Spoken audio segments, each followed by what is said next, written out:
YouTube. Today is Saturday afternoon and it's been a little while since I've done one of these vlogs, just cruising around and rambling about what I think about. Hey, so today I'd like to talk about the new Toyota Supra.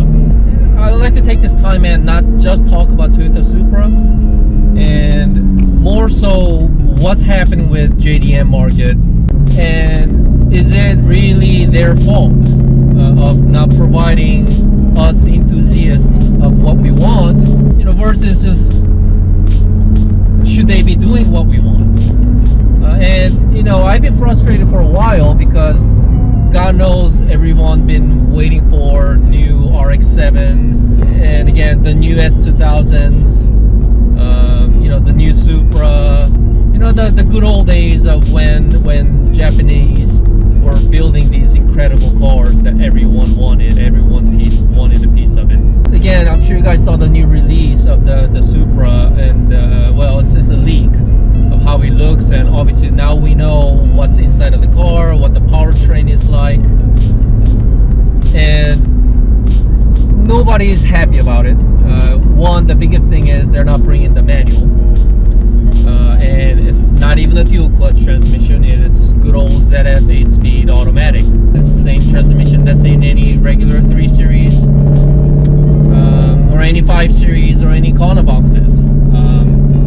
And another thing is, practically the whole car is engineered and built by BMW. Sure, Toyota had a lot of fine-tuning of the suspension components and obviously changing things here and there, and technically they say they're building their own cars, but I mean, who are they trying to kid, right? The entire components, including every single suspension component, powertrain components, all come from BMW. It's gonna have BMW's stamp mark on it. If you had to replace any of those parts, you're gonna have to source that from BMW part bin. And the biggest issue with that is we're not seeing any commitment from Toyota like they did in the past. They're not partnering with Yamaha, building an incredible engine, over-engineered engine that can take 6, 7, 800 horsepower. They're simply buying from BMW. They're paying BMW money, and hey, let us use this. We're gonna make something out of it. And when you have that kind of situation, you're never gonna get the best out of that specific company. No one's gonna let another company with their own components build a better car than what they're building. That just doesn't make sense, right? So at best, Supra is gonna be very similar to what new Z4 will be. From what journalists are saying from their initial test runs from tester vehicles, doesn't look like it's going to be anything too fancy. No one's incredibly satisfied with how it drove at the track. If anything, a lot of them are saying it's a great daily driver, and that's not a good sign. Sure, the Supra is meant to be a cruiser, but hey, they didn't build an old Supra here. They built something that's smaller than BRZ or FRS. And the car is practically a sports car size, 2-seater, small car. And again, it's that type of car. No one's buying a 2-seater car in that size to have a daily cruiser, long distance cruiser. These type of rants and all that has been everywhere on the YouTube. So what I did, and I was curious as myself, was why is Honda not building a new S2000, and why is Toyota building the new Supra the way it is, and why is Mazda continually saying we're gonna bring a new RX-7 but they're not. When I looked into it, obviously guys, to a minor percentage of entire population who enjoy driving, who knows cars, who really look into their cars before purchasing their cars, or dreamt of getting certain cars from a childhood. For us, obviously it only makes sense to build cars like GT350R and ZR1s and those type of vehicles. However, corporation's point of view, for a corporation, every move that they make has to be made with money in mind. That's the goal, to make money. That's their only goal, is to make money. Now, generally, these large corporations have incredible figures at the very top. The CEOs, CFOs, the guys who are leading the company have great vision, and they're smart people. They know what they want, they know what people want, and they have all these visions in mind. The problem becomes that vision gets incredibly diluted as it starts to trickle down to middle management and to the bottom end of the chain. And most people who are running that middle management are the people that want their paycheck. That's the primary goal. And again, as far as higher ups are concerned, when the middle management tells them, hey, we're making X amount of money, we're increasing our revenue, everyone's happy. No one's going to blame them, and that's their goal. So what's happening? What are people actually purchasing? Well, people actually purchase what makes sense, because most people, when they're old enough to start purchasing cars, old enough to be able to afford these $40, $50, $60, $70,000 cars, their priority isn't the sports car and the drive. At that point in time, their priority is having a family and being able to commute every day, being able to carry the load that they need to carry when family has to go somewhere. And at that point, they're not looking at Supras. They're looking at SUVs, trucks. You know, I mean, that's pretty much about it these days. Nobody really even wants sedans anymore. And if they're not putting money into sedans, these companies aren't going to put money into sports cars. It doesn't matter if it's cheaply made. It doesn't matter if it has, you know, double wishbone suspension. Nobody cares about that. It doesn't matter if the car steering wheel has great tactile sense. To us it does, but 90% or more of general public doesn't give a rat's ass about those things. And that's really the cool fact. And because of that, the Toyota is bringing out cars like all-wheel drive Priuses. I was at the LA Auto Show and that blew my mind. I mean, who cares if it's based on front-wheel drive? Who cares if the all-wheel drive only works in first 20-30 miles per hour and it shuts off and turns into front-wheel drive? And again, people aren't going to care what type of all-wheel drive system it has, as long as it's an all-wheel drive, as long as it's going to get them off the ground. So I did some research on it, okay? And the companies, well, recently that have been bringing out incredible cars, like, again, a lot of domestic markets. See how they're doing nowadays, this year, versus companies like Toyota, how they're doing these days, with all this backlash about the new Supra, how it's going to fail and all of that. So, to give you an idea, Toyota for third quarter 2018, their net profit has increased 7.2%. And that's about $380 million more compared to last year, same time frame. Ford, their sales went up 2.8%, but that's only for trucks and SUVs, okay? Their total market share decreased by 0.5%, meaning they're selling more trucks and SUVs even though their total market share is decreasing. What does it tell you? All these Mustangs and specialty Mustangs and GT500s and all these new engines, 700, 800 horsepowers, all of that didn't translate into sales volume. And do you think they spent a lot of money in building these type of engines? I'm sure they did. You know, these, again, and it's not cheap to produce one-off engines like these for these cars. Let's look at the GM. Their sales throughout their entire brand, all those different brands, decreased by 11.1%. Let me see here, their net profit, second quarter decreased by 28%. And again, this is comparing to last year figures. Their mid-size pickup trucks and SUVs, sales went up by 6%. And that's for GM.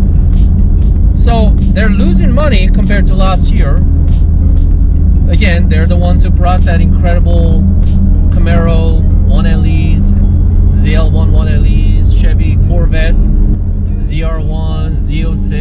these cars that are supercar killers at incredible price range, best bang for buck, right? And we all praise them how it's the best next thing. But is it actually what's generating enough cash for these corporations and companies? No, they're not. That's pretty much what these figures are saying.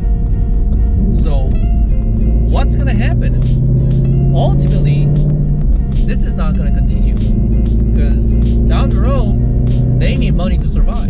And if their sales are crashing, and you look at these Japanese companies that aren't producing anything exciting, they're producing incredibly boring lineup of cars with a very slight image of sportiness. And I kid you not, a lot of people think Camry with TRD stuff on it is incredibly sporty and great car. And it's not. I'm not saying it's not a bad car. It is a great car, but it kind of tells you how less informed the public is regarding actual vehicle dynamics and vehicle chassis, overall weight, and the drivetrain, front-wheel drive, rear-wheel drive. How does that involve with your driving satisfaction? Like I said, 90% or more of people do not take their car to a track, probably more. And even on the back roads like this, they're not driving anywhere near the speed where they're feeling the vehicle dynamics and the steering and the braking and all of that, to even for them to know, hey, man, I wish I had some more. That's just not happening. The market is not going well for someone who is gearing towards to us enthusiasts. Again, when they bring these cars out, these special cars out, everyone's happy, all the guys are happy, but again, not all those guys are buying those cars, and that's the problem. So what's going to happen? Well, exactly what's happened. Look at what Toyota Supra is. Are they going to get backlash because the car is practically a BMW Z4? Yeah, they're probably going to get backlash with very small population. People like us, maybe a few journalists that aren't paid off by Toyota to take their videos or take their cars to a test drive.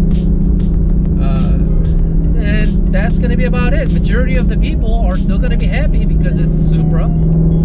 It looks half decent. And again, this will probably, the way I see it, going to get worse over time. I mean, again, I personally don't see Ford ever building these type of engines ever again. I just don't see it. I mean, if you look at Ford lately, their market share, their stock is as low as they've ever been in a while.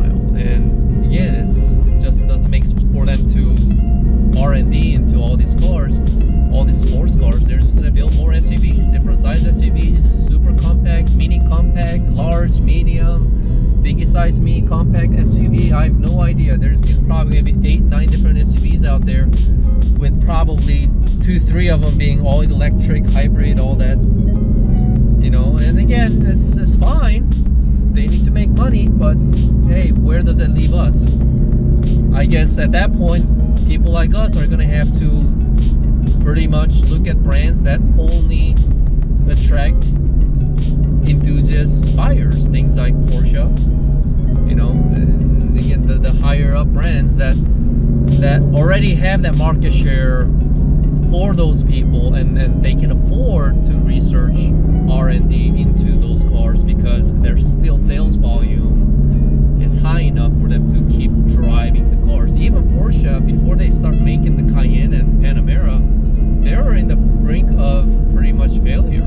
So again, that tells you how difficult it is to bring these sports cars out. So if you think all of that, it's kind of hard to backlash at Toyota, right? I mean, imagine you're a part of that corporation, and you're the guy who has to tell someone at the top, hey, people want manuals, we need to R&D on a brand new manual that feels great, like a good old S2000 shifter belt, and people want high revving an A engine, or you know, people want the engine that sounds like LFA. You know, let's do another, you know, cool partnership with Yamaha and build that incredible special engine. And hey, after all of that, we're gonna be losing about $100 million. Let's still do it. You have to be that guy. Do you think people are gonna say, sure? It's just not gonna happen. It just won't. And then another problem is the material costs, all the steel costs, all the tariffs right now that's going on. I've been doing a little bit of research on these things, are all getting worse for these car manufacturers, meaning all their overheads are going up. All these corporations have to try to cut costs where people aren't going to notice. And they're doing the right thing as far as I care. If I was someone who was running those corporations. So it's kind of sad. It's to think about where this is heading to. I mean, where are we going to end up in another 10 years? Is it our only exciting cars we're going to see, or the very few 911s out there, or are we still going to get some decent, exciting new vehicles that aren't $500,000 are still going to be worth to buy down? It's too bad. It's too bad. And at the same time, I kind of understand, coming from corporation point of view, why Toyota is building such a car and why Honda isn't making a new S2000. And well, for us, we're just gonna have to keep searching for that day where on some of the, at least few of these companies are gonna take the bullet and maybe make something exciting. And hopefully they'll understand someday, and in a long run, that's what's gonna keep more buyers in their company. Otherwise, people are gonna look more towards to whoever's making cheaper cars. You know, well, they're all making same cars. They all do the same thing. Who can make it cheaper? Right? They all have same options. They all come with cruise control nowadays. They come with all these safety gadgets. Who's gonna be cheaper? Who's monthly payments? Which one's cheaper monthly payments? All right, I'll buy that car. I don't give a crap. You know, that day will come if companies keep going down this road. And you know, again, I hope that doesn't happen. That's kind of the end of it. I guess I'll have to leave you guys on a note of a little bit of depressing thought, but I'm just gonna go in and maybe grab a beer and enjoy the weekend and rest up so I can work for another week. If you guys have any concerns or questions or anything like that, feel free to leave me a comment. Oh, and by the way, I'm trying to reach 1,000 subscriber mark, guys. If you guys haven't subscribed, it doesn't take that long. Just click that subscribe button. It helps me a lot. I'm trying to hit that 1,000 mark. 1,000. All right. Well, otherwise, I'll see you guys next week. I'll try to keep videos coming at least once a week. Take care. Ciao.